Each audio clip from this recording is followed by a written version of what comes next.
Hi all. So നമുക്കിന്നൊരു leg workout ചെയ്താലോ? എനിക്ക് വർക്കൗട്ട്സിൽ തന്നെ ഏറ്റവും ഇഷ്ടമുള്ളത് ലെഗിന് വർക്കൗട്ട് ചെയ്യാനാണ്. അതെന്താണെന്ന് എനിക്കറിയില്ല. മൺഡേ മോട്ടിവേഷനൊക്കെ ഭയങ്കര കുറവാണെങ്കിൽ ഞാൻ ഓക്കെ ലെഗ് വെച്ചിട്ട് സ്റ്റാർട്ട് ചെയ്യാം. And most important warm up. ചെന്ന് കഴിയുമ്പോൾ തന്നെ നന്നായിട്ട് ബോഡി ഒന്ന് വാമപ്പ് ചെയ്ത് ആക്ടിവേറ്റ് ചെയ്യണം. അത് കഴിഞ്ഞിട്ട് നമ്മൾ വർക്കൗട്ട് സ്റ്റാർട്ട് ചെയ്യാവുള്ളൂ. അപ്പോൾ വാമപ്പ് ഒക്കെ ചെയ്ത് കഴിഞ്ഞിട്ട് ഞാൻ ആദ്യം ചെയ്യുന്ന വർക്കൗട്ട് നല്ല ബാർബൽ ബാക്ക് സ്ക്വാട്ട് ആണ്.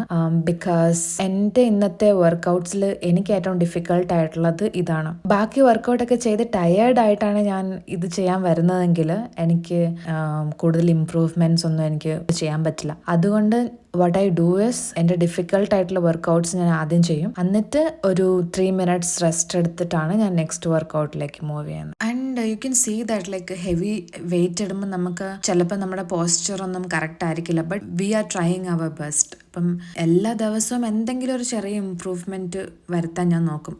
If our posture is very bad then I will reduce the weight. And after deadlift my favourite workout is leg press. So squat ചെയ്ത് കഴിഞ്ഞിട്ട് ഞാൻ പിന്നെ ലെഗ് പ്രസ് ചെയ്യാനാണ് പോകുന്നത്. ഇത് രണ്ടാണ് എൻ്റെ ഏറ്റവും ഡിഫിക്കൽട്ട് ആയിട്ടുള്ള 2 വർക്കൗട്ട്സ് ഇന്നത്തെ. അപ്പോൾ അത് രണ്ടും ഞാൻ ഫസ്റ്റ് ആദ്യം തന്നെ ഫിനിഷ് ചെയ്യും. സോ എൻ്റെ മെയിൻ 2 വർക്കൗട്ട് ചെയ്ത് കഴിഞ്ഞിട്ട് ഞാൻ പിന്നെ ലെഗ് എക്സ്റ്റൻഷൻ ചെയ്യും. പിന്നെ എനിക്ക് വലിയ താല്പര്യമില്ലാത്തൊരു വർക്കൗട്ടാണ് ബൾഗേറിയൻ സ്പ്ലിറ്റ് സ്ക്വാട്ട്. അത് ചെയ്യുമ്പം കാലിൽ നല്ല വേദന എടുക്കും. But I will do it anyway.